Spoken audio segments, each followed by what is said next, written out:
This episode of the Busted Wide Open podcast is brought to you by Blueberry. Blueberry offers the best media hosting, accurate listening stats, and their all-new PowerPress Deluxe sites. A no-setup WordPress website for your podcast with all the necessary links to share your show with the world built right in.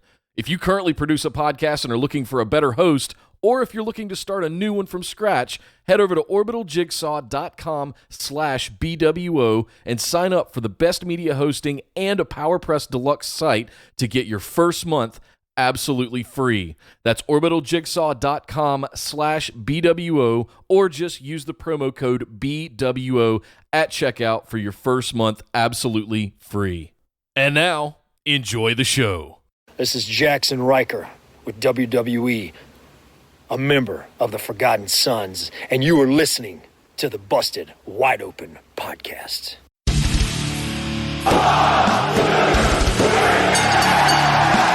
You're listening to the Busted Wide Open podcast, dropping the elbow on the hottest topics in sports entertainment and the world of professional wrestling.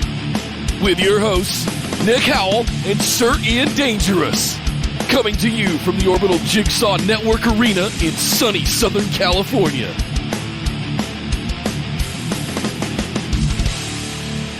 Welcome back to the Busted Wide Open podcast, but if this is your first time joining the show, you will be forgotten no more. I'd like to welcome you to episode number 213. Thanks to Mr. Jackson Riker for that little bumper there. My name is Nick Howell.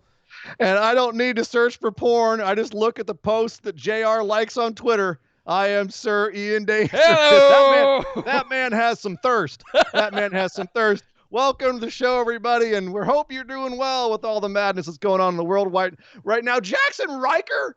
We got a bumper for Jackson? Oh, my goodness. Turns out he's not such a bad guy after all, is he, Sir Ian Dangerous? No, I am sorry for everything I said. What a wonderful human being. Semper Fi, thank you for your service, sir. Hey, man. And I, too, have a thirst today, Nick. And because of all the insanity going on, because it's Tuesday, because we're all here, because why not? I decided it's crazy time. I'm just going to do a hellfire on air right now, Nick. Holy smokes. It's that kind of, oh my goodness. Lights are out. We're lighting fire. For those of you on the audio, I'm going to give the commentary. He's dropping a flaming shot of 151 into the energy drink in a full pint glass, and it's all going to go down at one shot. Going, gone. That is a hellfire, ladies and gentlemen. After about 6 of those, you're done. It only hurts a little bit. No, it doesn't. Hurts when I breathe. It hurts a lot for the next 4 days. But yes, ladies and gentlemen, we are the Busted Wide Open podcast, and we are here to talk on this show about Monday Night Raw. We're on the final week and a half to WrestleMania. Things are starting to come together. The WWE has changed its production style going down in the last little bit here. So we have a lot to talk about today. But, Nick, let's do some housekeeping, and then we will get into the show, and we'll talk about all of it. Yes, guys, as always, come over and join us on Facebook in the Busted Wide Open discussion group. You can find us by just searching for Busted Wide Open. Like our page and send us a join request. We'll get you right in for some fun memes, news stories, good old positive fan-based interactions around the sport of professional wrestling. We love that group, and you'll find a link in there to our Discord community where you can get access to live chats for all the shows all throughout the week. Ring of Honor, Impact, all of WWE shows, and AEW, and special dedicated channels for our pay-per-views, such as WrestleMania, 2 nights, and I guess we'll talk about the rest of that in a minute. That's a lot of stuff going on. But yeah, get in the Discord, Twitter and Instagram at BWO Podcast. Come over and follow us there. We stream live on YouTube every show, every Tuesday night at 8 p.m. Eastern, every Saturday at 3 p.m. Eastern, as well as doing our patron mailbag episode right after the show on Saturday. So lots of good stuff both on Tuesdays and Saturdays. Make sure you subscribe to the channel at youtube.com/bustedwideopen. Jiggle that little notification bell and like any videos that you may run across and enjoy.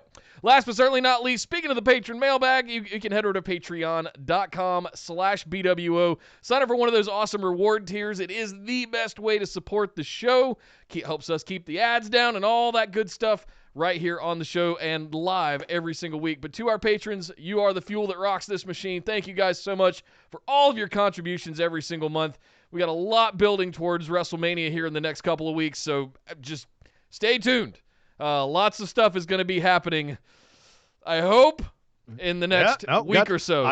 We got some irons in the fire. Yes. We got some irons in the fire. That's all I'm going to say. Yes. Well, like you said, Ian, we have a ton of wrestling to get to tonight, so we are going to kick things off with the big news.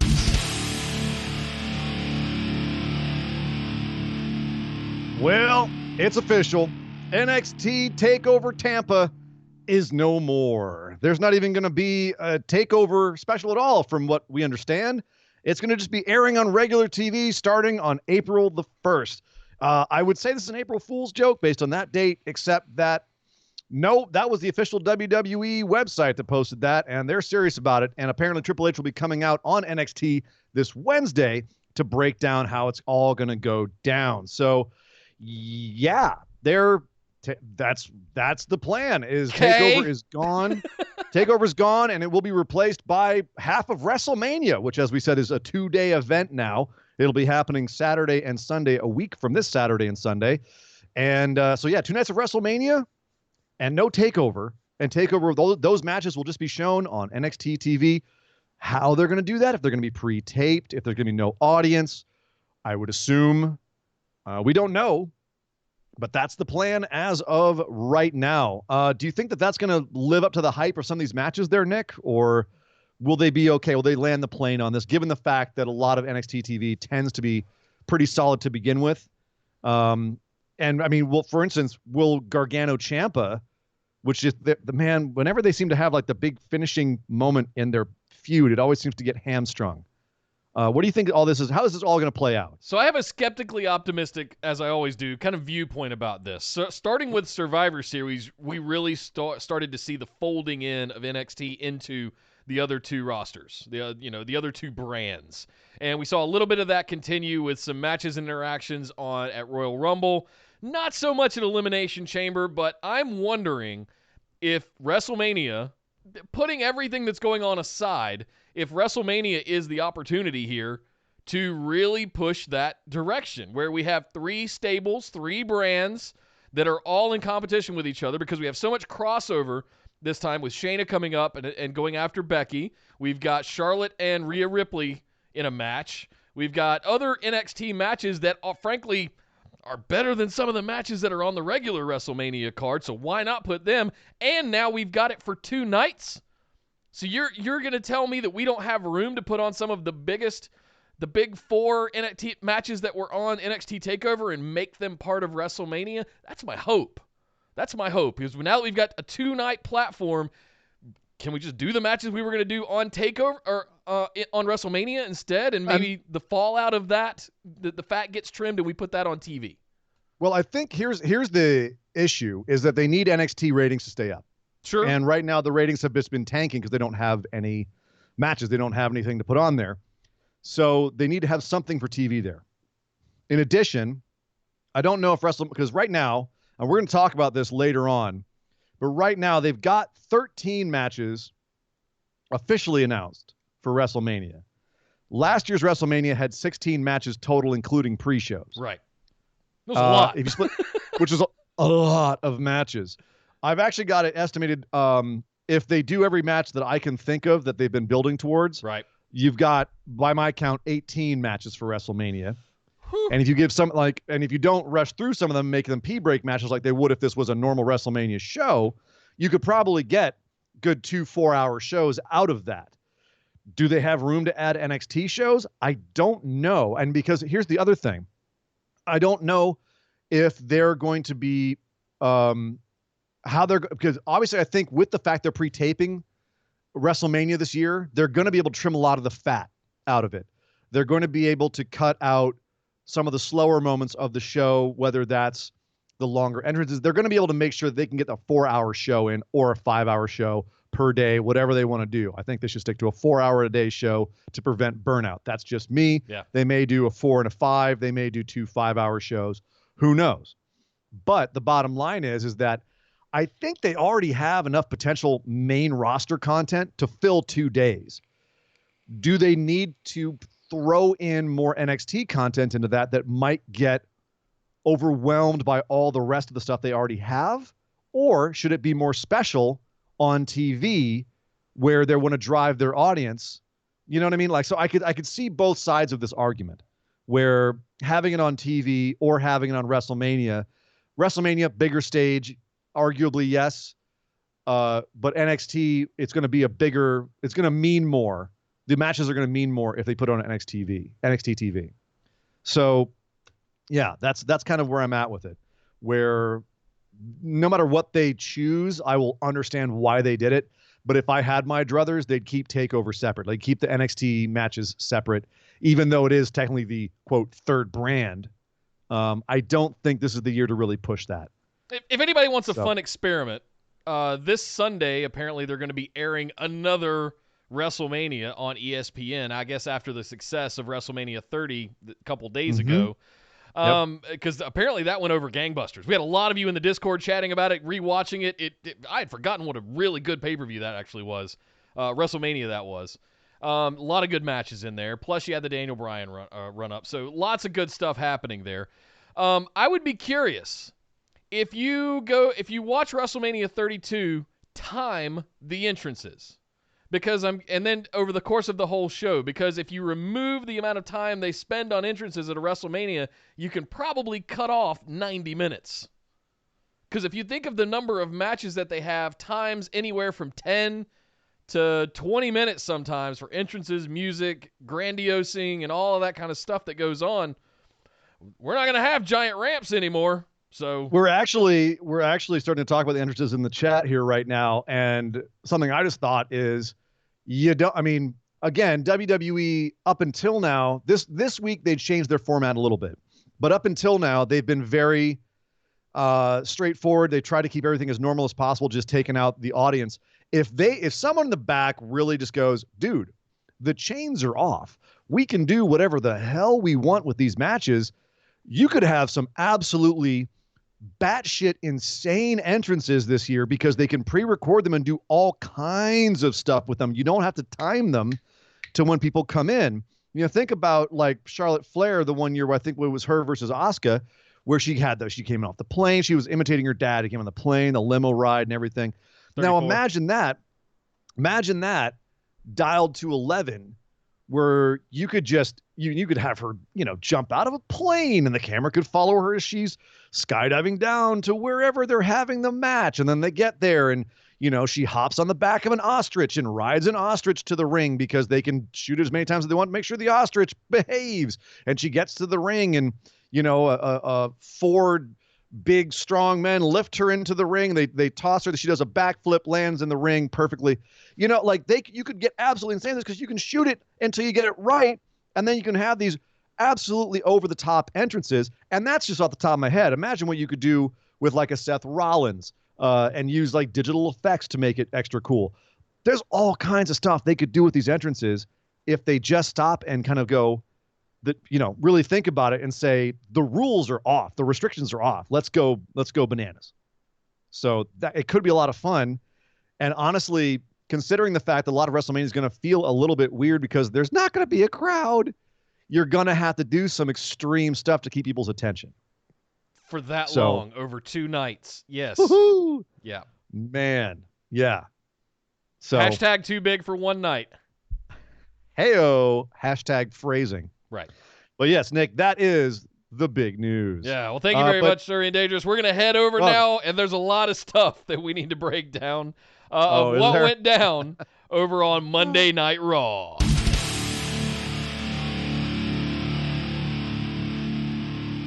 Oh, Randy.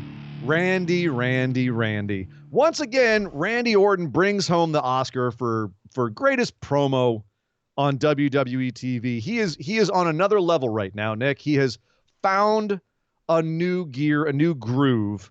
And the main event of this Raw, the final thing you saw on this Raw, was just Randy Orton alone on a stage talking. Eating grits. No, grit. No. Saying he has grit. Right. Saying he has grit. Not eating grits. Right. Sorry. Not eating grits. No. I got hungry by the time we got to 11 o'clock last night, so I was good. Grit. Grits. You were craving. I'm Southern. You said grits. What? Was that what's that, grits? Randy? Grits? Oh, I love that grits. sounds good. Oh, yeah. Put some grits on the edge of my spoon. But this promo was fantastic. And it was a great example of how performers that know what they're doing, it doesn't matter if there's a crowd there or not. They can be captivating if they're just talking. And Randy's one of those guys. We had a few of those on this show where the promos were more exciting than some of the in-ring action that we saw, just because the lack of crowd really undercuts that. And this was reminiscent to me of the John Cena and Bray Wyatt moment we had the very first SmackDown afterwards, where the silence actually makes it more dramatic. Yep. And it brings more weight to it. So Randy Orton talking about how Edge isn't a junkie for the crowd roar. He's a junkie. Adam Copeland's a junkie for Edge. For his own ego. Was great. And he, apologizing for what he'd done and saying that, he what he does out of love. It's difficult to sum it up because it was about the presentation. Mm-hmm. I could say the exact same words that Randy said. And at the end of the day, it's a promo where he's basically trying to justify his actions and saying, yes, we're going to fight in a wrestling match at this show. And he's done some of those in his time, to be fair.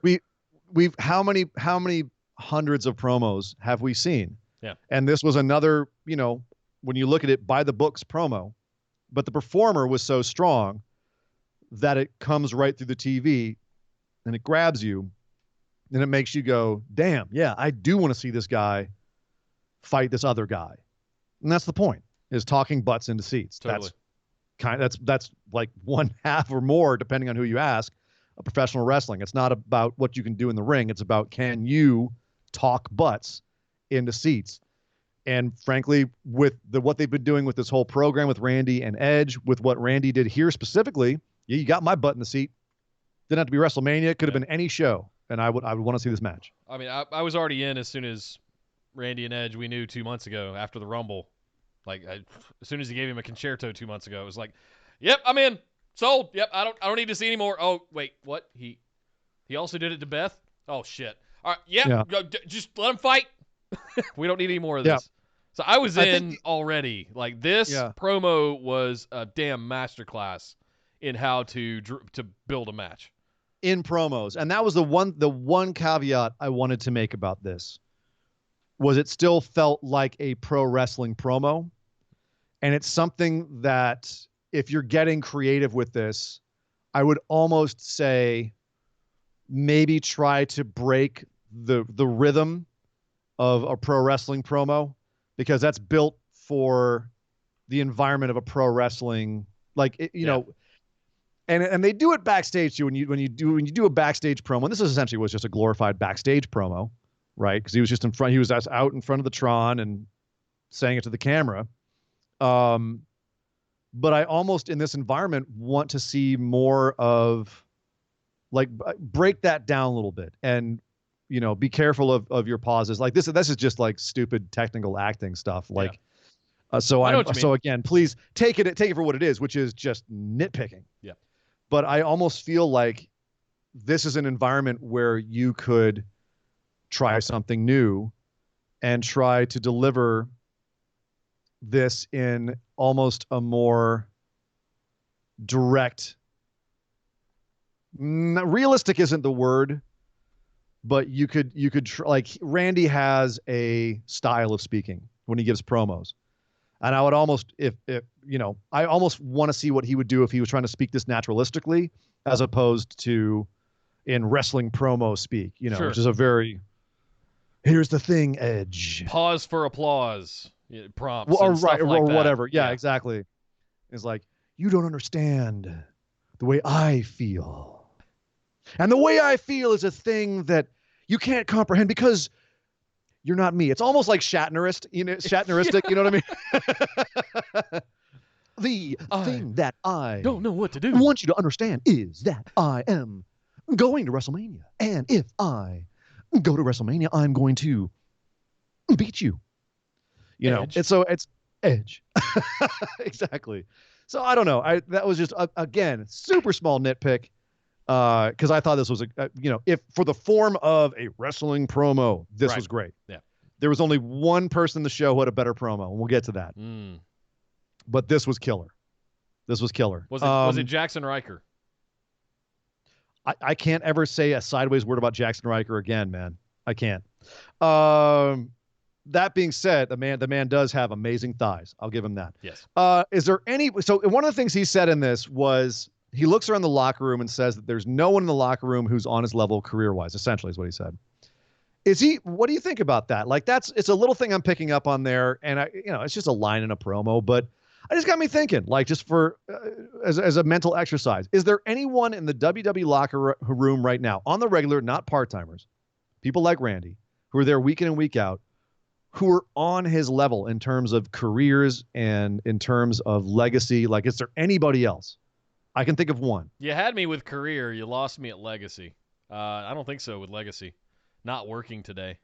AJ certainly has the career. That was my one, was that in WWE, I think, and this is why AJ and Randy made such a great WrestleMania match. Yeah.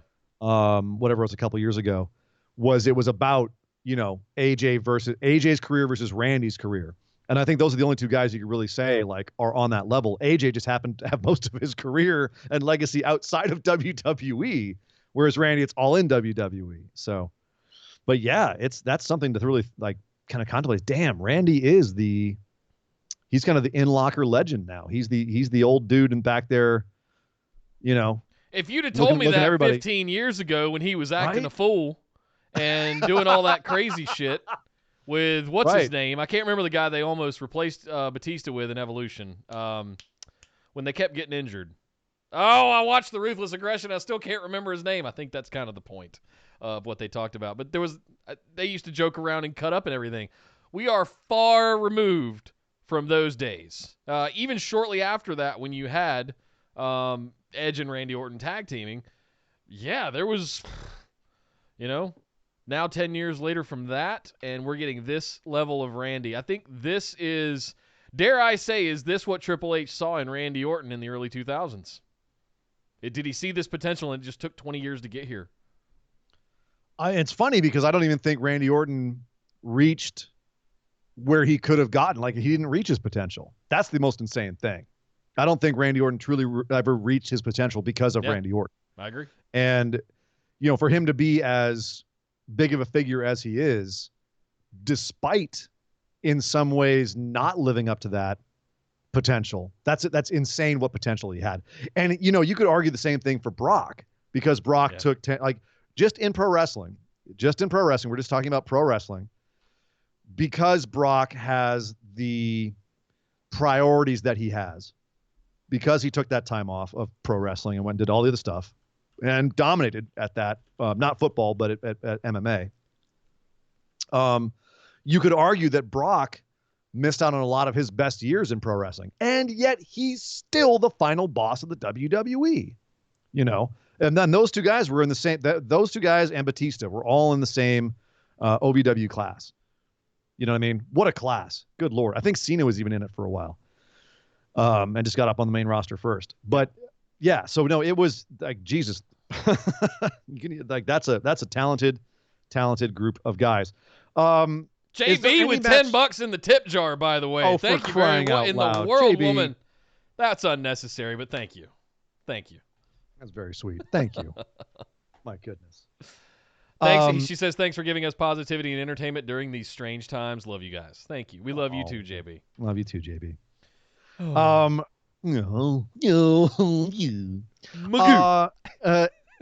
One last question about this. Let's move on. Is there any of the 13 matches we know and the 5 other matches that we suspect, has this been the best WrestleMania build? Is there any match that has had a better build than this one? I mean, Charlotte Rhea? No. No. Oh, I know. Prove Goldberg Reigns.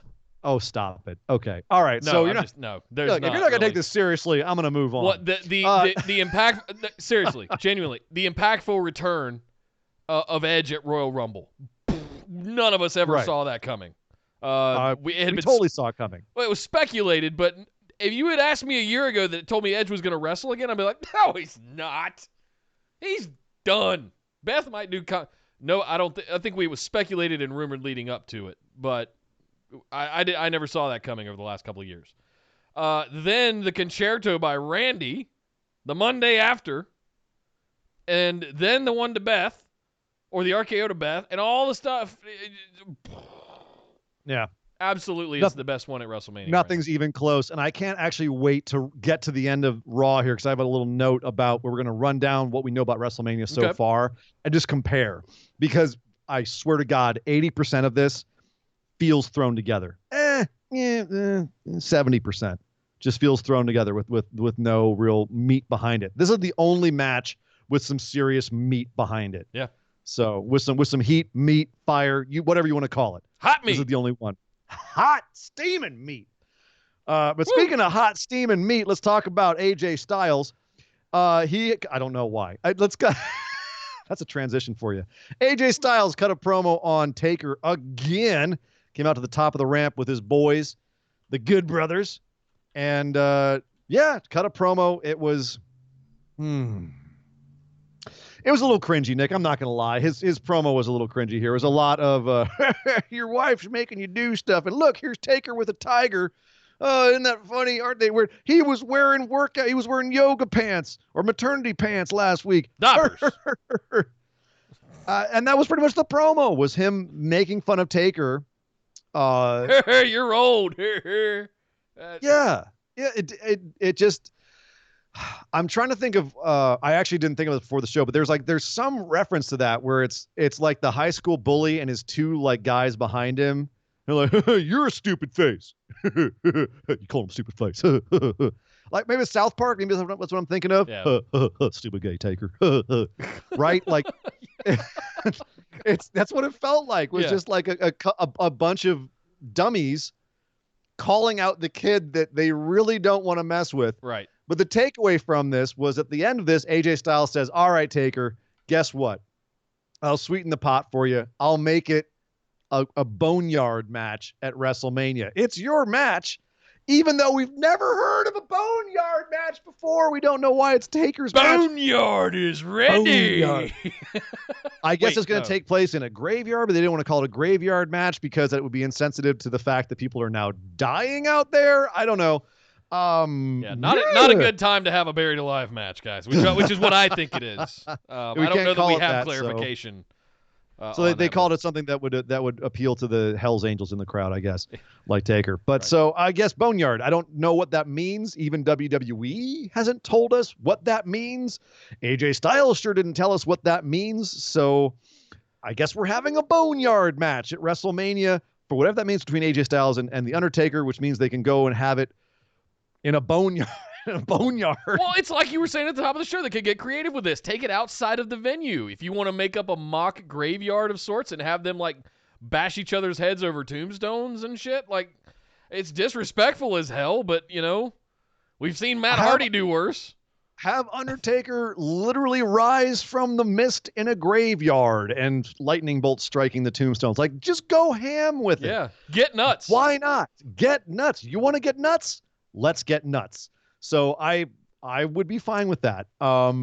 Yeah, I guess the only thing I have to ask about this, Nick, is are you sick of AJ talking about Michelle McCool? Can we move past is the fourth wall stuff starting to get dead? Is this more of Vince McMahon driving something into the ground until we're all sick of it? Or is it still effective at you going like, are you still going like, oh, don't talk about Taker's wife? Damn, dude. No, is it still working for you? Or is it? Here's what I take it as. I understand what he's doing. Because he doesn't want to fight Mark Calloway, the old beaten down old man. He wants to fight the Undertaker, the dead man. He's trying to figure out, here's Mark Calloway portraying the Undertaker, but meanwhile he's out there just swimming with tigers. Where's the real Undertaker? Where's the dead man? Is that actually leading towards something, Nick? And actually, I don't have this in the notes. This is just a speculation that was spawned by you saying that. Is this a way of creating a new Undertaker? By that I mean not the American Badass per se, but not also the typical dead man that they've been having coming out the last few years. Is this like, is he going to come out like he did the last time with the rat tail and I hope not. Like the Cholo, where like what I want to call like a hybrid Taker, right? Where he's Cholo kind of Taker. he's basically just, right. He's kind of like a Mark Calloway, where he's not all the way to American Badass, like close cropped red hair and bandana and coming out of motorcycles. So really baggy shorts, long socks pulled up and flip flops. And no, the dude, not do-rag? literally a cholo. Would you Oh. calm down? No, I- I'm talking about like the long. Orale! Jesus Christ, you're lucky you live in North Carolina. I live in L.A.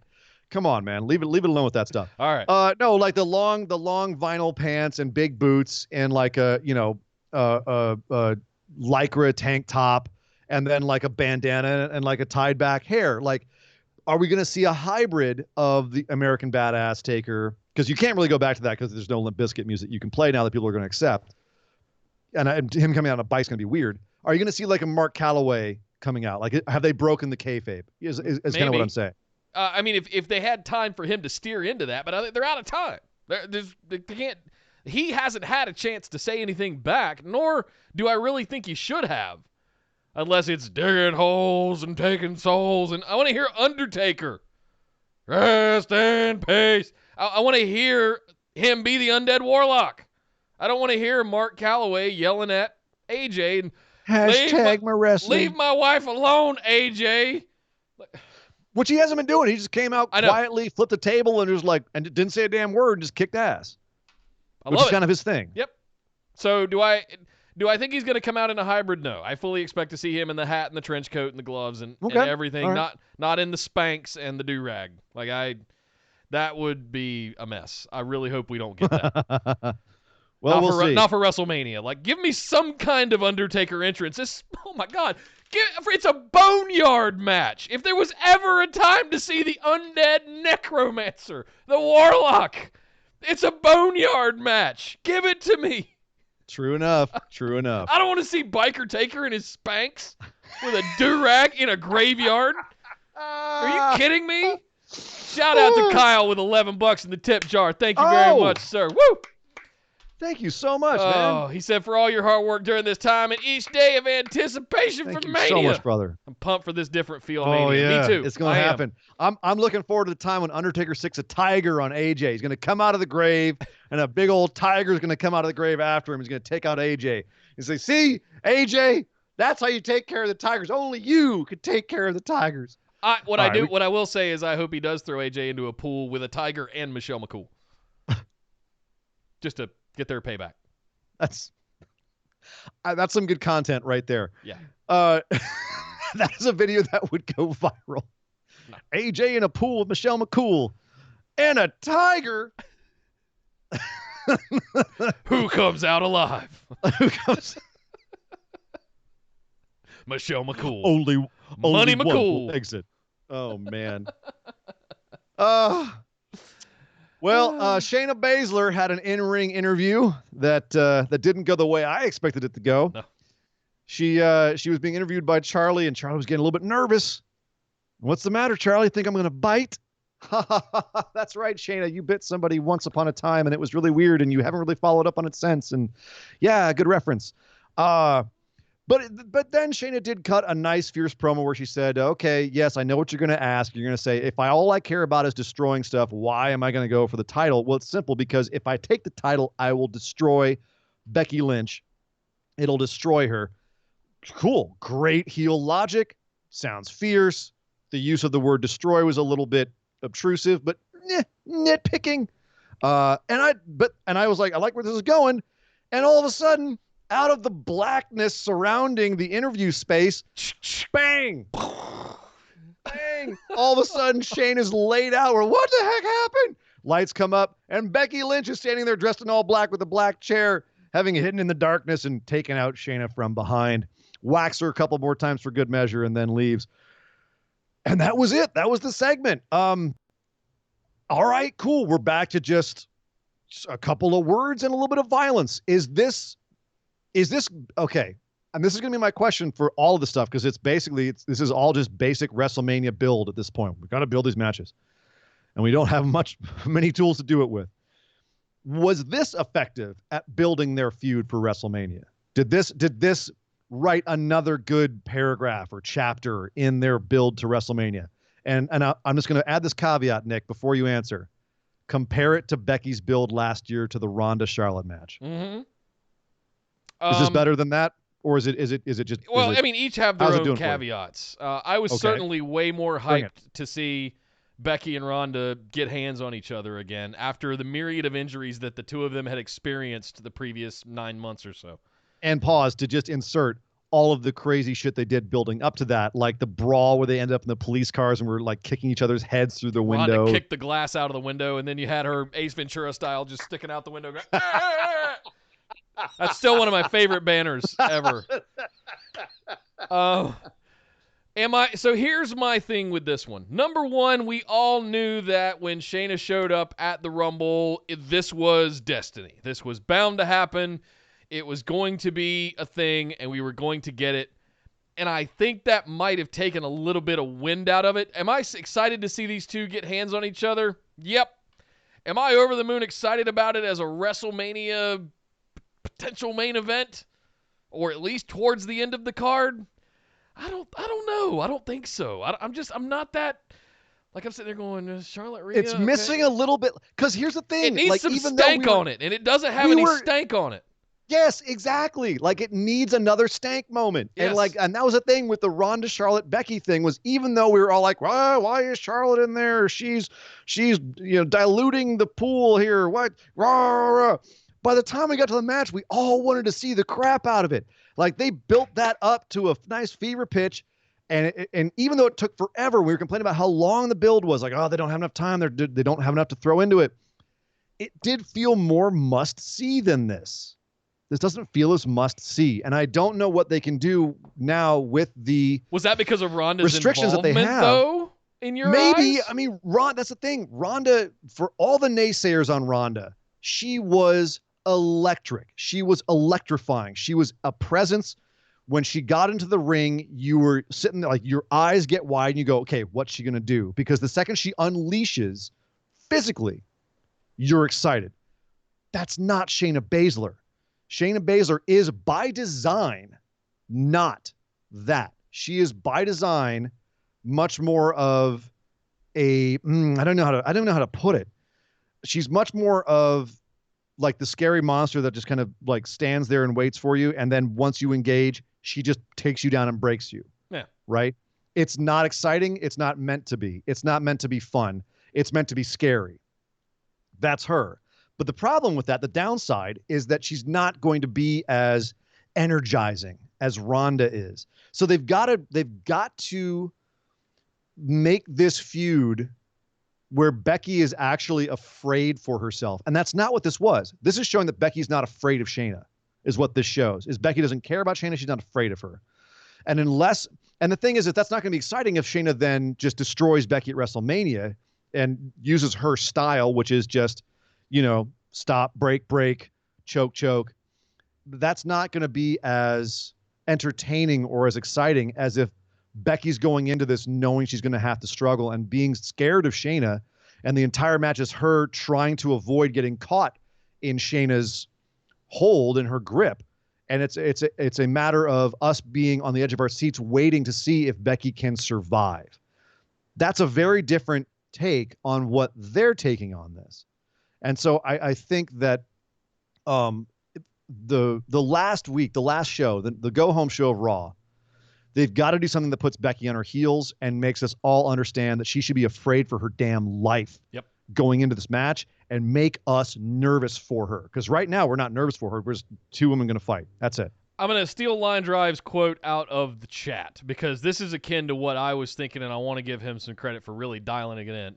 Shayna, and I want to preface this by saying the thing that really struck me last night on Raw in that interview was just how big and imposing Shayna Baszler looked sitting next to Charlie Caruso.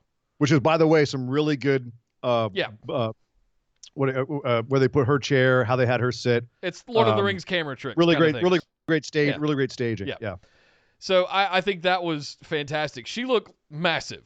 And I started going, Jesus, Becky's not that big. How the hell is she going to handle this monster? Did a great job coming across as intimidating, too. She did. So Line Drive. Shayna is a cat that plays with its food. Ronda is the tiger that rips your throat open.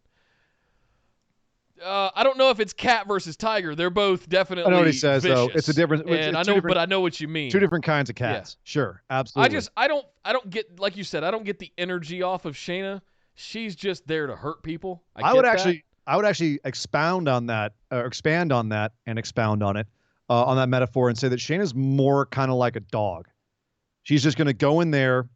She's going to rip your throat out. She's going to shake you from side to side and just hold on, never let go, and just terrorize you that way, whereas Ronda is more of the tiger. Or is Ronda the dog and Shayna's the tiger? I don't know. I'm thinking about that. That's a good. We're getting lost on this. Yeah, we could go down a serious rabbit hole on this. I honestly don't know if I'm excited about Shayna Becky, and that's really what this comes down to for me. It's gonna be a match. I think it's going to be a WrestleMania memory match that we're all going to look at? Oh, God, you remember that Shayna Baszler-Becky match at 36? I don't know if any of us are ever going to say that. I hope to be pleasantly surprised, but I'm not optimistic. I think it's going to be a snooze fest, honestly. Whatever producer is putting this match together thinks about how it's going to come across to the audience, because that's really the important thing. What reaction do you want to get out of the audience? Look at the two performers that you have, and what their strengths are and what their character dynamics are. How do you book this match so that their strengths give you the reaction that you want from the audience? Because you have two very talented women here with very specific styles. And, the build so far has kind of, I think, undercut what they could get out of this. So I'm a little nervous, but at the same time, I think they also had the potential to have a fantastic, underrated match. One that people aren't ready for. So fingers crossed. Hope so, because I'm not there yet. Big shout out to Andy Jessup for $12 in the tip jar. Dude. Not to be outdone by the 10 by JB or the 11 by Kyle, but 10, 11, 12. We got the hype train going. And Andy, who's going to be lucky number 13? Thank you very much, brother. Thank you, Andy, and Seriously. Everybody. Thank you. Love you guys. Yes. Next up, was probably my favorite promo of the night. I know you loved the Randy Orton one, and there were some people that hated the way that this Seth Rollins and KO thing went down. Sure. I absolutely loved it. I think this is the best promo that Seth Rollins has cut since he became the Messiah. Mm-hmm. I'd agree with you. And the fact that he got Kevin Owens to just sit there and take it, and there was even a moment where Kevin spoke up, and he was like, no, let me finish. You're always telling me you want to fight. You don't want me to talk. But now I'm going to talk. I'm going to finish this for once. And you're right, Nick. When I said Randy gave a great promo, but one person gave a better promo, this was that promo. Seth absolutely knocked this one out of the damn park. And also, I feel like he did it in a way, when I spoke to Randy, kind of having a bit of like wrestling promo feel to his promo. Like it was very wrestling promo. This was also a very wrestling promo, but it also transcended it because of his delivery, because of the space that they were in. Seth really explored the space. He really explored the space, He was walking around the ring. He was expounding to different parts of the room, talking about how, Kevin Owens wants to have this Performance Center match. We're going to have a match in the Performance Center because, this is where Kevin Owens really feels like he belongs. This is where it's what he owns. And Seth Rollins saying, you wouldn't have this if guys like me didn't go to the shitty old warehouse they had for training before this and suck it up and deal with the crap we had to deal with. Which, by the way, as he went through this, and there was a couple of times where obviously he went into hyperbole territory, and said, if it wasn't for me, there'd be no Women's Evolution. If it wasn't for me, there would be no NXT. There'd be no Adam Cole. There'd be no Undisputed Era. No Gargano Ciampa. Obviously, he's a heel, so of course he's going to go there. But he made the point that if they hadn't brought in talents like him to their training facility, you would never have gotten the Performance Center, or they would never have believed in people enough to create that developmental group that then Kevin Owens was a part of. And they would never have brought in someone like Kevin Owens. I mean, I was sitting there going, he's kind of got a point. Which is that's the best kind of heel promo, isn't though? Yeah. When you kind of go, God, he's got a... I was De Niro mugging going, kind of got a point. Yeah. I love the way he sold it. I love the conviction with which he delivered this. And Randy had an element of that as well. But like you said, it was still a bit of just a wrestling promo. But this was delivered like Seth really believes this. That's what I took away from it. Like he's all in on this. And that's the kind of conviction you need when you're doing a character kind of performance like this, like he's doing with the Monday Night Messiah. I think this was absolutely fantastic.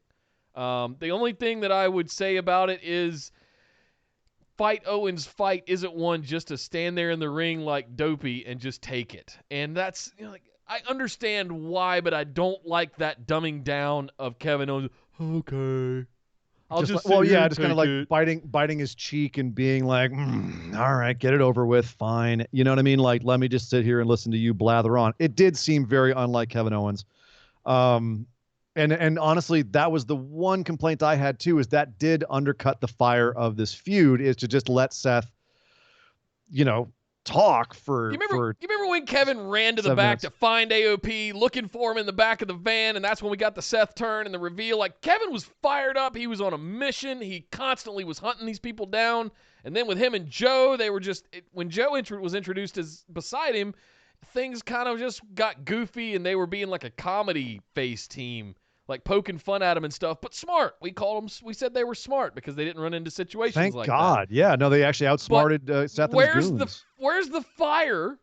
Yep. In this moment that Kevin Owens had in the very beginning, where he was chasing down AOP and all that. And where's the fire in this feud? Why is it become like old developmental versus new developmental? And that's, I think, the one thing that's really kind of missing here is there's a little bit of fire that's missing, and the fact that Kevin Owens didn't do anything and just took it is underlining the fact there's not a whole lot of fire here. Seth gave an absolutely killer promo, very direct, like he was looking straight into hard cam and just nailing his stuff.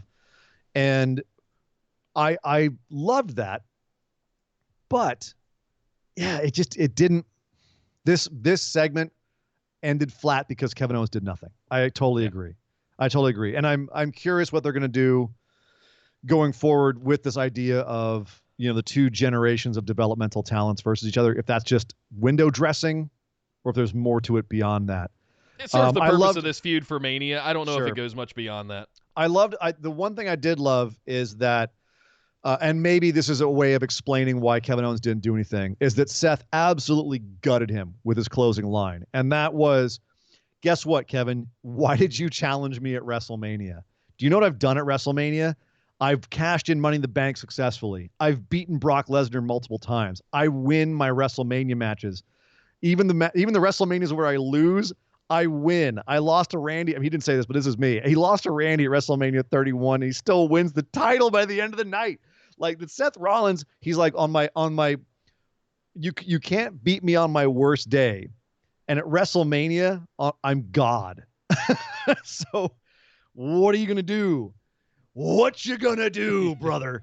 And Kevin Owens just kind of sat there and went, you might have a point. So if there's one thing that I take away from this as possibly being why they didn't have Kevin Owens do anything, it's that Seth absolutely slayed him with the closing line. And it was a great closing line. So that's one thing that, just to almost play devil's advocate to my own nitpick, I'll give them that. Yeah. Was that Seth absolutely just crushed Kevin with some of the logic here. So. Well, speaking of nitpicks, I have to give a big shout out to Jonathan Sprague for his 1250.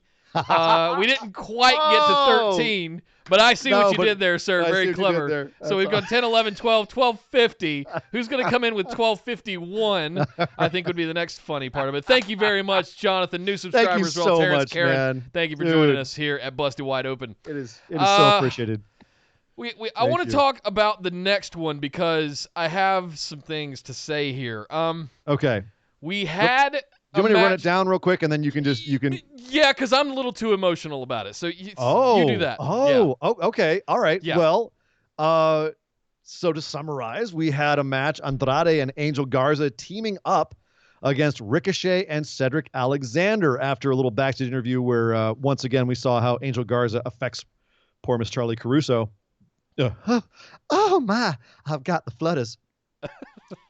But we had a match. Andrade Angel Garza had a long match with Ricochet and Cedric Alexander. But ultimately, Guess who won clean? Andrade and Angel Garza, with Andrade actually doing his Judas effect. His back elbow to Cedric Alexander, and a kind of strange, possibly botched finish where the ref actually paused on the third count. It was a little weird. We'll get into that. Meanwhile, we had the Street Profits on commentary, and apparently, for some reason, Andrade and Angel Garza have been given the Street Profits at WrestleMania for the Raw Tag Team Championships. Now, obviously, in storyline, it's a how did this happen? But in real life, we know it's because AOP is injured. Razor ripped his biceps, so they had to throw something together. And also, Rey Mysterio is in quarantine. He's not sick. He's just been quarantined. So the potential matches for both these guys have been scuttled, so they had to throw something together. So that's why we're making this happen. And this ended up with the Street Profits running in and a scuffle, and the Street Profits ended up having a match with Shane Thorne and Brendan Vink, which we'll get into as well. But that was what went down in this long multi-segment part of the show. Nick, go ahead. Why are you emotional about all of this? Right now, I'm emotional because Line Drive, a.k.a. Kyle, just dropped another $25 in the tip jar.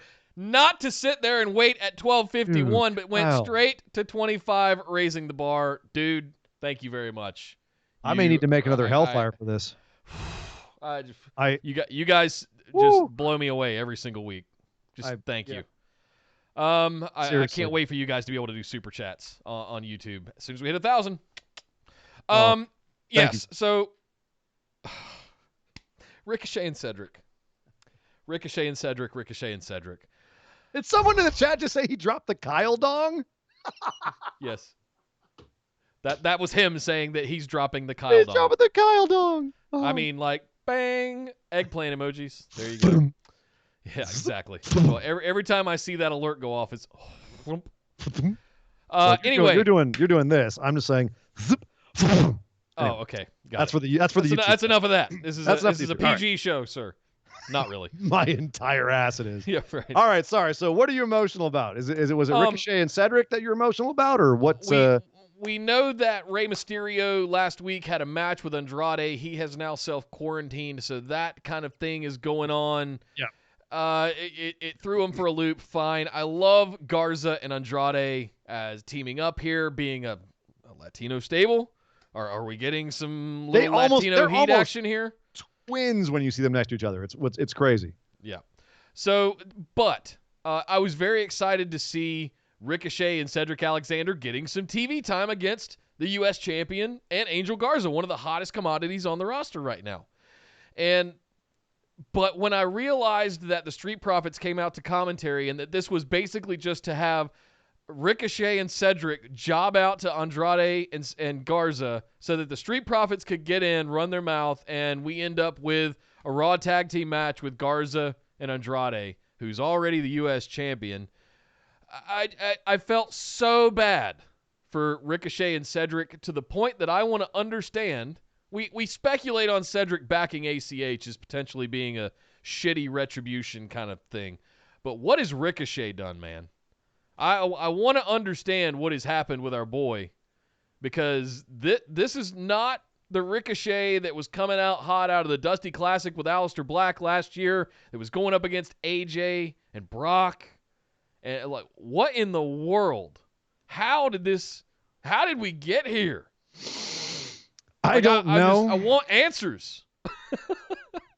I don't know. I'm going to ask you a lot of questions, and I want you to give me answers. Yeah, yes. I want them answered immediately. Answered immediately. Who is your daddy and what does he do?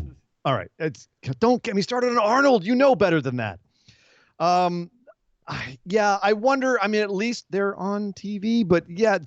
And the fact that they're both working together now makes me think that there is something there. Like they're aware that they're two small flying guys that were having great pushes and then got stopped. Like, that makes me think something, but I don't know what. This is one of those things where we can speculate till we're blue in the face and we're never going to know. We have no idea what the hell is going on here with those two guys.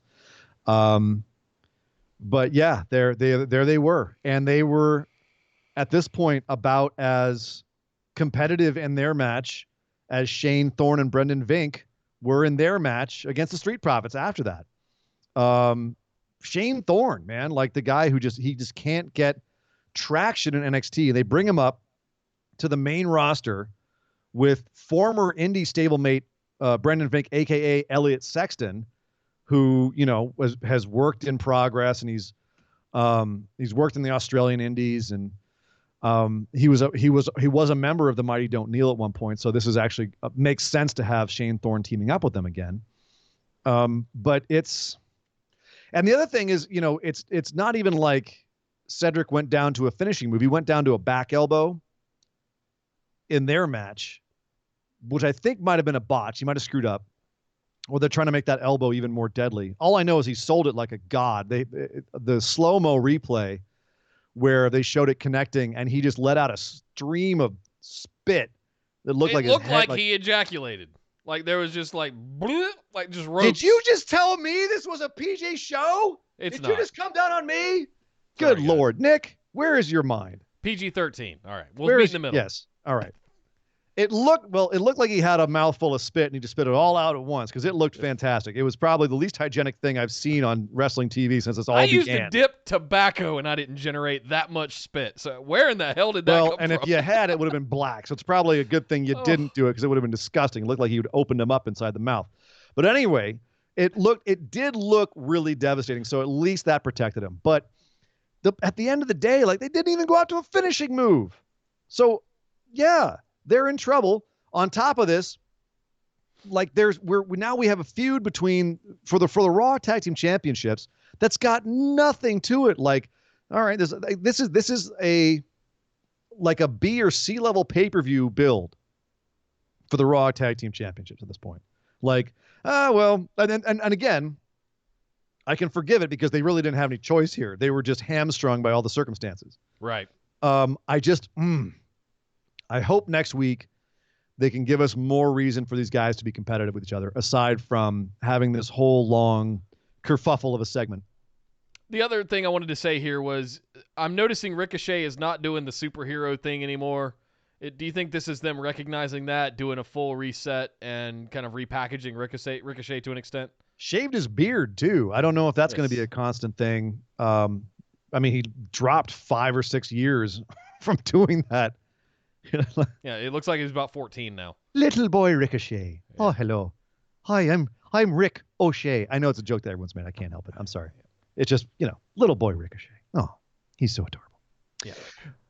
Not so adorable, Aleister Black, who had a very quick squash match with poor Leon Ruff, who might have given one of the greatest sells of the Black Mass of all time, because as you'd expect, even before the Black Mass, he's interacting with the ref because Aleister comes out and sits down in the middle of the ring, and he's looking at the ref going, "What is this guy going to wrestle? Or like, what am I doing here?" Bam! He's dead. Oh, Jesus Christ. Yeah. I talked about Cedric getting knocked out. This guy got knocked into next week. His whole body just it's like, what's a cartoon where like the head spins and then the shoulders spin second and the hip spin third? Like he got kicked so hard in the head, he turned into a screw. Just bloop. Esme with $29.99 in the tip jar. And she says, because I didn't think I'd ever hear the word ejaculate on my wrestling podcast. Thank you. You're welcome. I aim to please, madam. At least you used the 4-syllable word and not something shorter and more uncouth. Yes. Because we're an educated podcast here. Indeed. All right. Thank you so much, Esme. Thank you so much, sweet. Thank you, Esme. Thank you. And I don't know if Aleister should be saying thank you because he's got Lashley at WrestleMania. Is this going to be Finn Balor Demon versus Lashley Part 2? Where they have Lashley on the card to look intimidating and a guy like Aleister murders him? Will this be a competitive match? Yes, it's thrown together and has just no build to it whatsoever, but could this be something where because they had no plans for Aleister. They had nothing from WrestleMania, but they wanted to have him on the show. So that's good. That's good. I know, Dog Ziggler. I am very excited about Aleister being on the show too. But not Bobby Lashley. Listen, he's upset because of Bobby Lashley being involved in this. Like, that's possible. Why? He doesn't like Bobby Lashley. That's very true. No, that's your dog's racist. He is, Nick, I need you to retract that statement right now.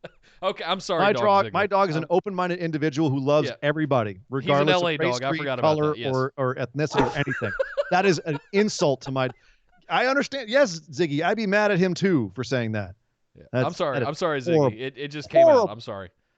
Why is Bobby Lashley your dog on this show? Why are you going after my dog? My dog isn't a guest on the show. Like he doesn't like Bobby Lashley because of his booking. He thinks he's a fine wrestler with a very talented guy and has a lot of potential, but he hates his booking. He's a mark. Well, you know my dog. In that case, I agree with him 100%. He's a mark, and so as a result, I don't know if I agree with him. I don't know if this match is going to be any good. I think that this is something where either you have to have Aleister squash Bobby Lashley, or it's got to be a match where Lashley looks really competitive and you make him a threat. And then Aleister takes him out. Kind of like the Buddy Murphy matches. You know what I mean? But there's no in between. There's no, like, you can't have 5 minutes of Lashley getting some offense because that buries Lashley. There's got to be something to this. And I hope that next week on the show, they do some sort of quick thrown together angle where you build a whole lot of tension really quickly between Aleister and Lashley. They give us something. Give us something to care about here. Yeah. So. Give me something to care about because I don't right now. And I would argue the other way around that I would absolutely love to see Aleister completely just squash and embarrass Bobby Lashley. I know that does nothing for him, but I think anything other than that is kind of a waste of time for Aleister. Like, where in the hell did this come from? We've got no story here, and at least they could spin it as we're just trying to throw everything we can at Aleister Black, and he just doesn't lose. Like, they could spin that if they threw big-ass Bobby Lashley at him, and he's still just one black mass, and he's down. 1, 2, 3. Like, I could get behind that, but if it's like an even match, like, okay, is this on the pre-show? Is this just an exhibition between two wrestlers? Like, why do we even care? Why is this on the card at WrestleMania? You got to fill some time. Without any kind of story. They got to fill some time. They want Aleister on the card. Yeah, that's pretty much it. That's the only thing I can think of. So, a couple more WrestleMania notes. Paul Heyman came out to say in no uncertain terms that there is one certainty in these uncertain times, and that is Brock Lesnar. Brock Lesnar. It was a Paul Heyman promo. He basically says, yes, Drew McIntyre is a threat, but he's not that much of a threat. Brock's going to beat him because he's Brock. And then they replayed the 2015 Royal Rumble match between Seth Rollins, John Cena, and Brock Lesnar. Probably one of Brock's best matches of the last 5 years. So he actually tried. He actually had a match. He went and had a match. A good match. Yes, he took a break for the second half of it, but at least he tried. It was a very fun match. So they had to kill some time. They chose that. They also chose the WrestleMania 34 match between Charlotte and Asuka to fill some time, which was also a great match until the finish. And then they had Charlotte say, yeah, that's great that we showed that match. Maybe Rhea should be watching those and studying some tape because she needs to realize that I'm the woman, I'm the legacy. She's got a lot to learn, et cetera, et cetera, et cetera. You said earlier you thought Rhea and Charlotte was a great feud going to WrestleMania. To me, this kind of underlined that it's treading water a little bit. Do you genuinely think that's a good program, or has it gotten a little stale in the last couple of weeks? It has gotten stale because I think they started too early. They did too much too soon after the Rumble. And, they should have let Rhea and Belair have a little bit longer run of a program and then inserted Charlotte. Listen, I think they came out the week after and they started the Charlotte stuff with Rhea immediately after the Rumble. I would have waited on that a month. Maybe past Elimination Chamber and let Belair and Rhea fight it out over the course of a few weeks. And then somehow give Belair some stakes that if you don't want her to be in it, fine, but she can work through it. But then Charlotte shows up and goes, actually, you know what? I'm not really interested in Bayley or Becky at this point. I'm going to come after you since I won the Royal Rumble, Rhea Ripley. And I think I'm going to challenge you for the title at WrestleMania. I think that would have been so much better. And it would have given Belair a little bit bigger look. So, I did not want to see that match again last night, God damn it. That's what I took away from that replay. The match is great. The finish is not. The match was fine. The immediate tap out to the first. That's not good. Nope. Not good. No. Bad. It's not that you win, it's how you win. That was the wrong way for her Light to Drive says he's got PTSD triggered from that match. Exactly. Can't blame him. Exactly. Can't blame him. So overall, what do you think of the WrestleMania build so far? Overall, looking at all the matches, regardless of the pandemic concessions, like the things that they had to just be like, all right, we can't really go as crazy with this. We can't do this or this or this because of our limitations. What do you think of how they've been building for WrestleMania so far? It's fine. Like it's putting all the COVID stuff aside, putting the Performance Center aside, putting the what's going on in the world aside, and making the best of it. It's fine. You got a couple of showcase matches in there with some legends. You got some really good athletic dudes that are going to have some great matches and great exhibitions. All right, so let me run down the card right now, and let's break it down. We got Brock Lesnar versus Drew McIntyre. I think they've built that just fine for a top level event. It's probably going to be that main eventing one night, Goldberg and Roman mainlining the other night, headlining the other night, main eventing or headlining. Yeah, I'm going to feel like I want to get some mainline going on. I'm going to need a fix after that. Cold brew nitro, put it in me. Jeez. Goldberg Roman, I think, is a terrible build, but that's a match where it's not about the build, it's about the names. Yep. You know what I mean? That's really what that's about. It's just having your top dude versus the old top dude. So Brock McIntyre, I think they've done well. It's right where it should be. Goldberg Roman is what it is. Edge Orton knocked out of the park. 5-star. John Cena versus The Fiend, I think they have done satisfactory with. The very last thing that we saw was, of course, Cena and Fiend in the ring at the first SmackDown with no audience, and it was good. It was fine. I like the way they're framing it as sort of redemption for WrestleMania 30. Cool. Charlotte Rhea, I think it's cooled off. I think they're treading water. Becky Shayna, we talked about that. Seth versus Kevin Owens, we talked about that. AJ versus Taker, we talked about that. Alistair versus Lashley, we talked about that. All of those are on varying degrees of meh. Yeah. Street Profits versus Garza and Andrade, or who I'm now calling the Máquina Sexuales. Hello, we are Angel Garza and Andrade Cien Almas, Las Máquinas Sexuales. I will rip off my pants and show you my Gazadong. Behold my Gazadong. The majesty of the Gazadong. It is incredible. You must all agree. Increíble. It is very incredible. We all gasp every time. It's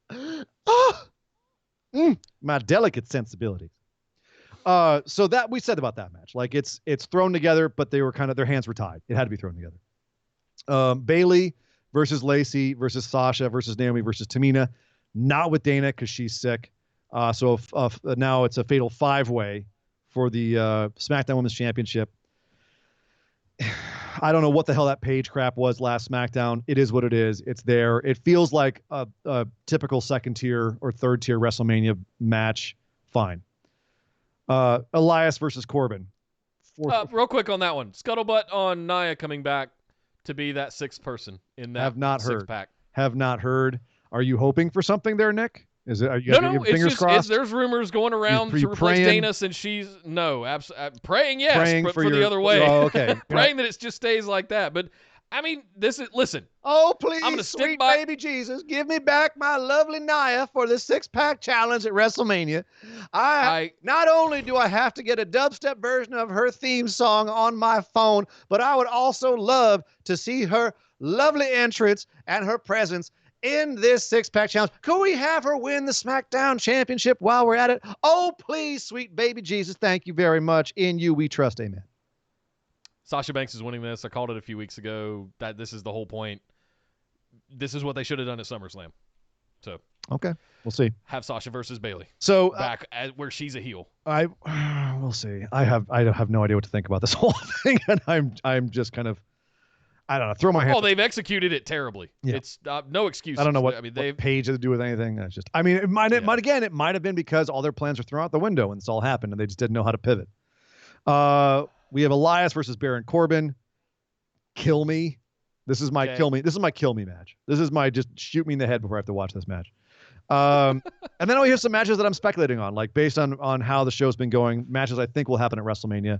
Sami Zayn versus Daniel Bryan for the Intercontinental Championship. they've built that. I feel like in 2 weeks we've got a reason for that to happen, and it'll be entertaining. Sure. Otis versus Ziggler, that to me is in the top tier of builds for WrestleMania. If that ends up from a storyline perspective, yeah, we've been on that train for a few months now. The fact that that's going to happen without an audience is absolutely devastating to me, because that was the audience-pleasing match of the show. I almost want them to hold on that and have Ziggler continue to date Mandy for months, continue to torment Otis for months until we get the crowds back, and don't give this away. Don't give this one away at WrestleMania. Also, the Kabuki Warriors versus Bliss Cross SmackDown tag team match. Who knows what's going to happen with Miz and Morrison and Usos, New Day. Who knows what they're going to do there. And then, of course, the armbar and the women's battle royale match as well. Those are all matches I speculate are going to happen, split over 2 nights. So, yeah, I looking down it, it's not the worst WrestleMania build I could think of, but it's a lot of these not great, and I wonder how much that is because of the fact they've been hampered in their build. They've only been hampered for a couple of weeks. Well, that's the most important weeks. Is it though? I mean, shouldn't a lot of this stuff already been established, and you can continue the programs and physicality and things like that? You're 10 days out at what is it, Tuesday today? You're 10 days out. You should have done a lot more by now. Kyle makes a really good point. I was speculating on the battle royales. You can't really have that many people in one place these days, can you? No. You certainly can't have 40 people in a ring at the same time. That being said, you book it not like a gauntlet match, but like a rumble match, right? So that way you can limit the number of people in the ring at a time. So they theoretically could do it. It's just you just don't have it start with everyone in the ring. Just saying. Yeah. They can be gone. That's fine. I'm not going to lose any Hey sleep. man, you gotta get everyone else in the back that doesn't have a WrestleMania match a little bit of that WrestleMania dough somehow, right? I'm a little I agree, which was my next point, was like there's some pretty interesting names missing from this card. Specifically someone who's been very outspoken in the not so nice manner in Mr. Braun Strowman lately. Who, by the way, in his defense, said that he only gets paid when he performs, and he hasn't been on TV lately, so he's not getting. Boo-hoo. Right? I also saw Jim Cornette called him out on the whole thing, saying, "Yeah, you also got paid to train, whereas all these guys didn't get paid to train." And back in the day, a guy like you you'd have to train for no money, so you should be thanking Vince McMahon every day that you got paid to train. Yep. So to get where you are. So anyway, whatever. Braun might, if this keeps up, Braun's coming off my mic boom. No. Don't do that. Don't do that to me, Adam. North Carolina, baby. That ain't how we raised, man. Yeah. Come on, man. Elevate everybody else. Elevate. Yeah. So one last thing about Raw, Nick, and then we'll move on and move out. What did you think about the fact that they changed up their set this week? They not only, remember last time we saw SmackDown, we're like, man, they've got to pivot this because, dude, AEW had the hard cam opposite the Tron. They had a couple people in the audience making noise. And this week during the matches, we had Street Profits talking over the one match, the Angel Garza match, Angel Garza, Andrade, Ricochet, Cedric match. So that brought a little bit of life to it. Yep. But you also had the hard cam looking straight at the Tron. They changed, there's no seats, so they changed it up. Do you think that was in response to AEW? And if so, do you commend them for doing so, for having for being able to suck and be like, all right, yeah, we should have changed that? Yes. What did you think about this? Because I thought it was the right decision. I think it was absolutely 100%. The right decision. Absolutely the right decision. It was, had they gone one step further and put 5 people on each side spread out just to be like random crowd people. I mean, have some fun with it. Go nuts. You've got an empty thing, or cover all the seats with a black tarp. There was no seats. There were no seats this time. But I mean, cover the area out there, right? So darken it out like they did on the AEW, where there's just nothing there. It's just the ring is all you see. Yeah. I mean, if you watched AEW Dark already tonight, you saw that it was in the daylight. It was in the outside venue where they had, I think it was Fight for the Fallen last summer. That's where they were on the last week's show, too. It's just they darkened everything, so you couldn't even tell. Right. Yeah, Daly's place. Or it's one of those stadiums that closes. I can't remember which. It's Daly's place. Yeah, it's Daly's place. Thank you. So, yeah, there's all kinds of things that we can do here to continue to innovate in these times. As bad as they are, it's an interesting glass half full opportunity to do something we haven't done in the better part of 20 years in wrestling, and that's innovate. Be creative, do new stuff, think outside the box. How do we adapt in this kind of environment? AEW showed some stuff on Wednesday.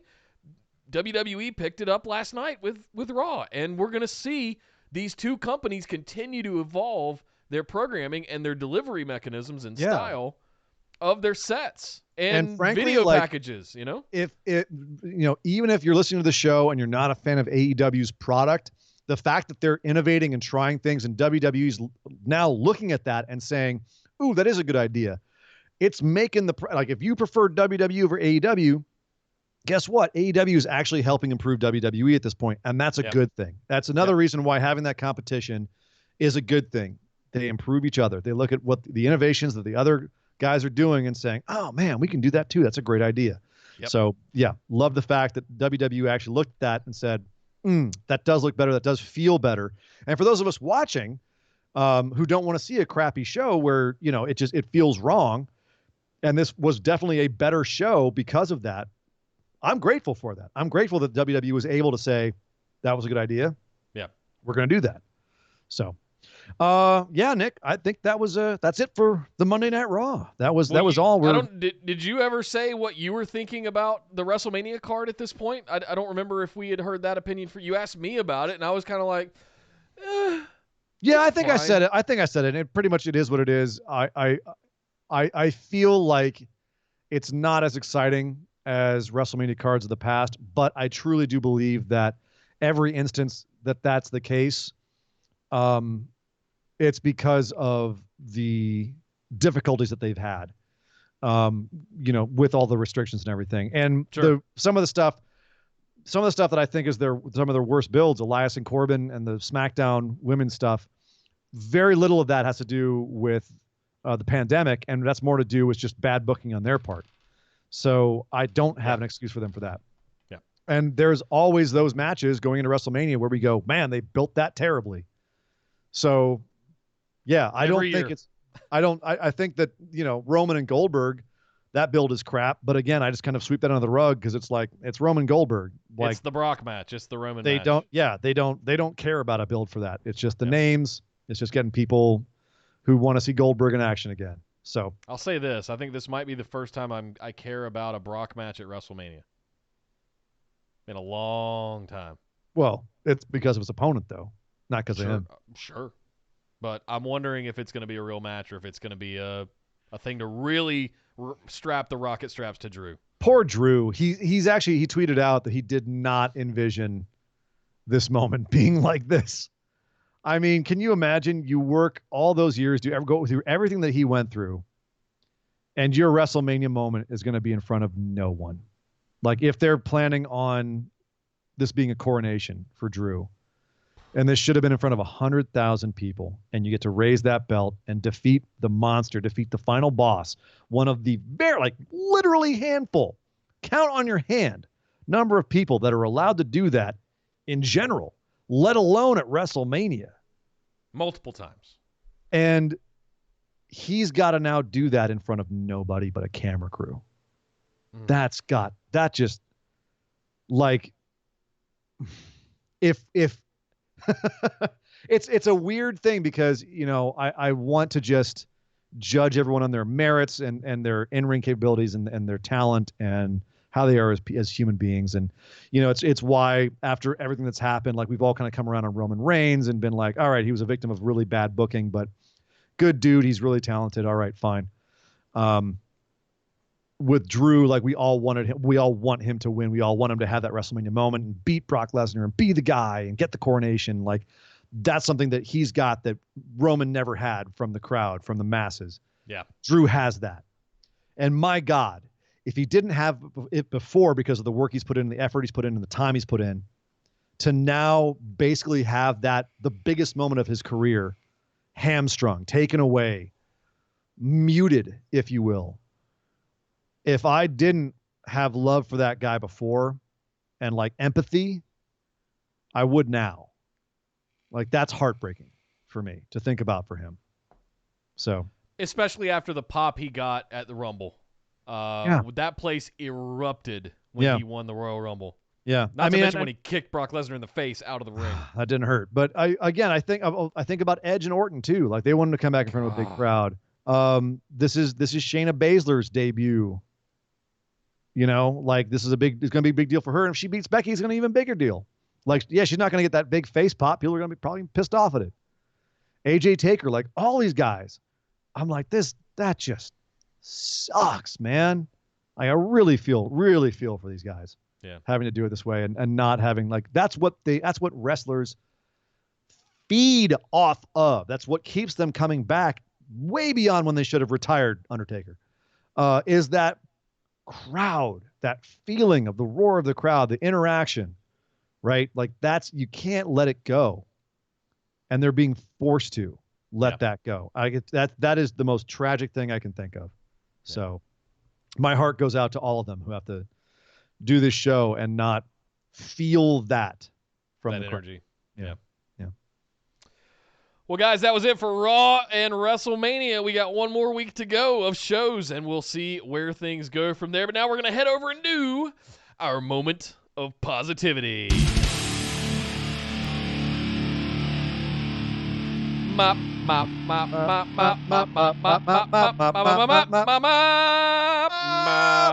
of positivity. Mop. Yep. We're mopping. We be mopping. Mop. Ian, what was your moment of positivity? I guess we're just for Monday Night Raw. Yeah, for Monday Night Raw. Monday Night Raw. That was it. It's funny. This was a very muted show for me. Okay. And I'm trying to think, like, if there's anything else in wrestling that happened in the last year. The problem, nothing's been happening.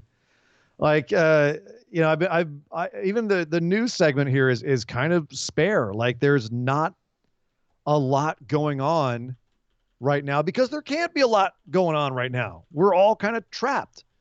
And so it's hard to, on this episode of Raw, because everything was just so muted. It felt so, in some ways, small. Usually it jumps out at me. I go, oh, that was the thing I really like. Oh, just that popped me, or that made me smile, that made me laugh. And there's just nothing jumps out at me this week, I hate to say. So I'm just going to have to think about something that I thought was really quality, that made me happy, that was quality. I'm going to have to say Seth's promo.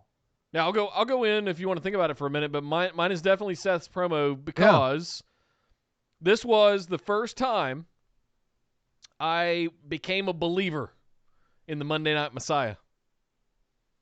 In that character, in him as a heel again, there was so much conviction, there was so much so much fourth wall, so much like stuff that you're going, huh? Yeah, it's kind of got a point there. I came across, right? I came over the line into, okay, I buy this now because he really believes it.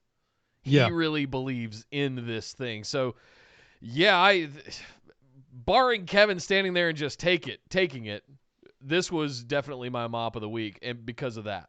You know what, Nick? I'm actually gonna amend mine. Okay. I'm gonna amend mine because I just thought of another one, and it's actually like so I had one. It's gonna end up actually being in the news segment where I was like, that's a really fun moment. I'm really glad that happened. But I'm actually gonna amend mine because mine happened kind of off screen and behind the scenes of this show. Okay. And that was my mop was the fact that, you know, you all heard Jackson Riker's little bumper at the top of this show. What you don't know is he actually sent us like a 5-minute message, and it was just the damn sweetest thing I've heard. Like, it was the coolest damn thing that I've heard in a long time. And we've had a few of our bumpers where the guys are really cool about it. But Jackson was above and beyond how cool his was. So my moment of positivity was hearing Jackson Riker's message to us, where I was beside myself. Like, that is the coolest goddamn dude. So shout out to Jackson Riker for being just amazingly cool, and shout out to everyone who has done a bumper for the show. You guys are all so cool, and thank you for being generous with us and going the distance for us and doing that. But you know, so I don't mean to like say one is greater than the others, but Jackson did take the time to really like put some serious meat on it and a little bit of extra love for us. And that goes a long way, and it really genuinely touched me. So that is my moment of positivity for this week, Nick.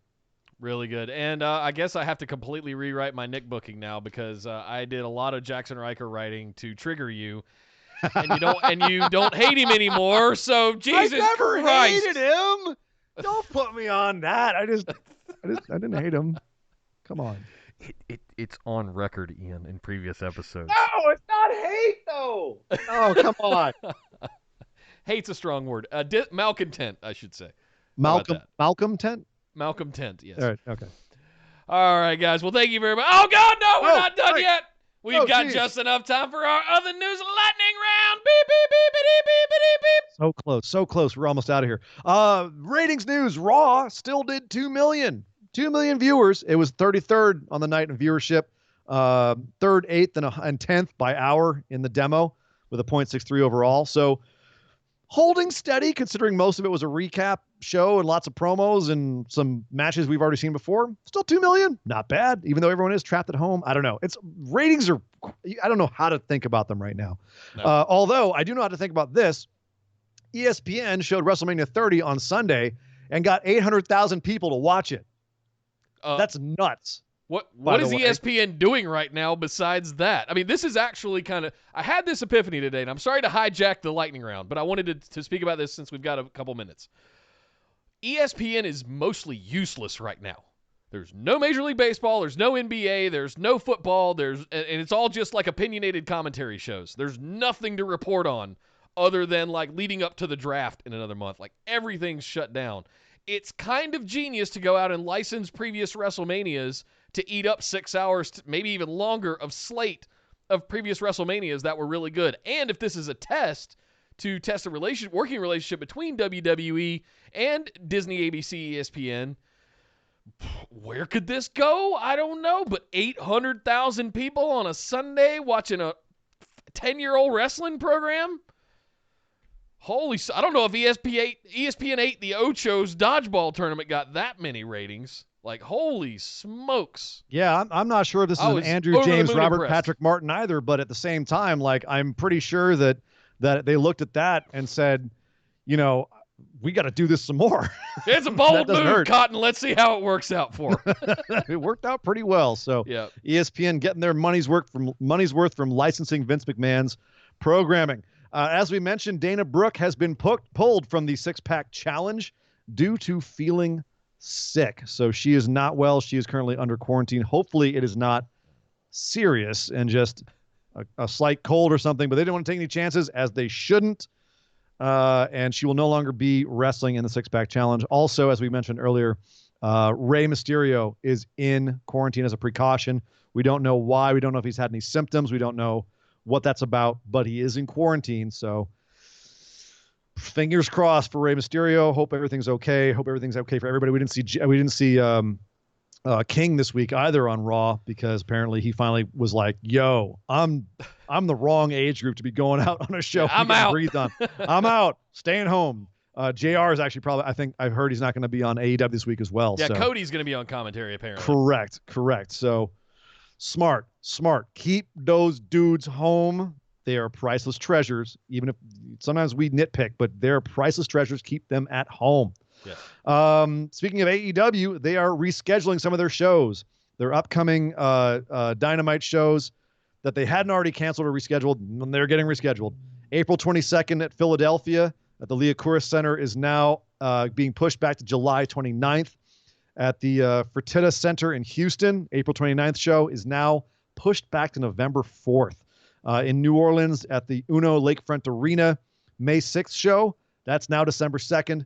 And the Rio Rancho in Santa Ana, the Rio Rancho show at the Santa Ana Star Center is gone from May 13th to December 30th. If you have tickets for those shows, they will offer refunds, or they will still be good for the later shows. So they are still honoring your tickets if you want to go to those later dates. I think that's actually greater than they're just pushing them back and not canceling them outright. Like New Japan is doing, New Japan has officially canceled Sakura Genesis and the Road to Dontaku. Man, I am jonesing for some New Japan content, and they're just not doing anything. They're not doing no crowd shows. They just, we're done. But you know what? More power to them, and hopefully that it ends quickly for them in Japan. Because I need my content. I need my content. Impact has also canceled Rebellion in New York City. It was supposed to be Tessa Blanchard versus Michael Elgin versus Eddie Edwards in a three-way challenge for the heavyweight title, and Sami Callihan versus Ken Shamrock. It's just been canceled. We don't know if it's being pushed back or where to, but yeah, that's a deal with Impact right now. This week on AEW, keep an eye out. Sammy Guevara will be facing Kenny Omega for the AAA Mega Campeon title. The first time they've actually noted, well, I guess they've said that he has a title. He's never brought it out on the show. But now he's actually being challenged for that title on AEW, which I think is a great shift for them. Yeah. Like, if he's going to hold it, come on, man. Have him actually defend it. So, and I think that's good for AAA, too. They're probably happy about that as well. So, saw you smiling over there. I didn't know if something was going on in the chat that I should be knowing about. Fat-fingered a button and played our little Bump-a-da-Bum stinger intro. Sorry, guys. Sorry, did you? Yeah, I hit the wrong button. You didn't hear it, but everybody else did. No, I'm in my own world here in LA. You know it is. We're in LA. We're kind of solipsistic. I didn't hear anything. Rusev, good guy Rusev, has pledged $20,000 to WWE employees who are currently out of work due to the pandemic. Dude, come on. Meaning camera, crew, production, exactly. Anybody, everybody. Yeah, catering, whatever. He's got $20,000 in a fund for them, and that's for a dude who's not on TV these days. I wish I had remembered that for my moment of positivity, because that would greatly outweigh Seth Rollins cutting a promo. That kind of stuff is what should hold sway in the news cycle right now, is that Blizzard Gaming giving all of their employees care packages and basically 2 weeks off with pay. Only essential employees need to even work from home. Giving them toilet paper, paper towels, hand soap, hand sanitizer, all that stuff, and sending them home and saying, take a couple weeks off. World of Warcraft will still be here in a couple weeks. So stuff like that I'm just over the moon about. My company, if I can go on for a second, that I work for, announced yesterday that we had our first case appear. Oh, man. At our campus here in Raleigh. And it's one of those where you've got about, I think we got about 5,000 people in 2-3 buildings. And they were asymptomatic for 4 or 5 days. They were in the cafeteria. Luckily, I don't go to the office that often. But yeah, it's when it hits home, it's very serious. Like, it's in my backyard right now. And that all of a sudden shit got real. I have a few Facebook friends, people I know, bar regulars who have it. One of my bar backs actually may have it right now. He's in the hospital. So yeah, when it hits home, and it's scary. So big props to anybody who's out there. Like I said, in the news segment, I got a bunch of things that could have been a moment of positivity, and that's one of them. Is good guy Rusev. Attaboy Rusev. Being this is why we have a day for you, dude. Yeah. And why that day is today. The other thing I had was, remember Riddick Moss? Remember when he was having a push? That push may be over because R-Truth just snuck up on him while he was doing his morning jog and popped out of a car trunk, rolled him up. By the way, the most devastating move in wrestling, the R-Truth roll-up. Rolled up Riddick Moss on the grass next to the side of Randy Moss. Riddick Moss. Riddick Moss. Get it right, Nick. Yeah. Rolled him up, took his title, drove off in the referee's leased car. So, yeah. New 24/7 champion, R-Truth. He's totally dropping that belt to Gronkowski at WrestleMania. Just saying. And finally, Nick, birthdays. It's like everybody's birthday today. There's 6 birthdays today. Holy smokes. Lacey Evans is turning 30 today. Happy birthday to Lacey Evans. Lana is turning 35. Happy birthday to Lana. She may or may not be at WrestleMania because of her movie schedule, but I have a feeling she will be because there's no movies in production right now. So there you go. Epico, Primo and Epico. Epico is turning 37. Jake Hager is turning 38. Wow. Christopher Daniels, who is also a gem of a human being and cut a great promo for us and is a sweetheart, he turned 50 today. 50, the big 5-0 for Chris Daniels, and still getting out there and looking like a damn genius in the ring. Undertaker turned 55 today. Happy birthday to Taker. I hope your wife got you a tiger for your birthday. And finally, Barry Horowitz. Barry Horowitz turned 61 today. So a lot of birthdays. Happy birthday to all of you guys. Dang, it's a lot on one day. Happy birthday to all of them. And Nick, that is the news. I hope they had a lot of pancakes and sheet cake. Well, no, they wouldn't have all gotten together because nobody can. Anyway, I'm sorry. There's no catering anymore. Thank you very much, Surrey and Dangerous. And thank you guys for hanging out in the chat. Special shout outs to Kyle, JB, Andy, Kyle again, and Esme for all your tips in the tip jar today. Thank you guys so much.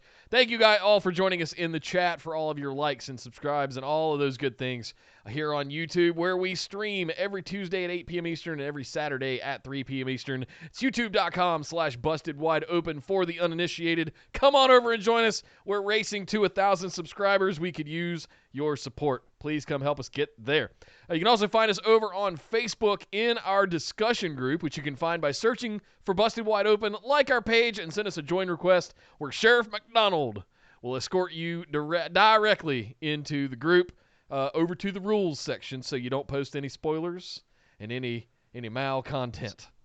Speaking of which, Sheriff. You You can also find us over on Twitter and Instagram at BWO Podcast, and to our patrons, our lovely, lovely, phenomenal ones. Thank you guys so much for all of your love and support, all of your generous contributions every single month to get access to some exclusive content over at patreon.com/BWO. If you're interested in getting a copy of the show notes, asking us AMA listener questions every week, you can get in and do that for just $5 a month.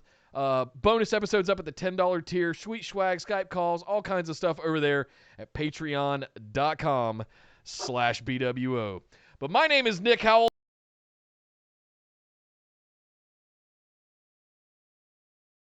At Surrey and Dangerous. But by God! Would somebody stop the damn match?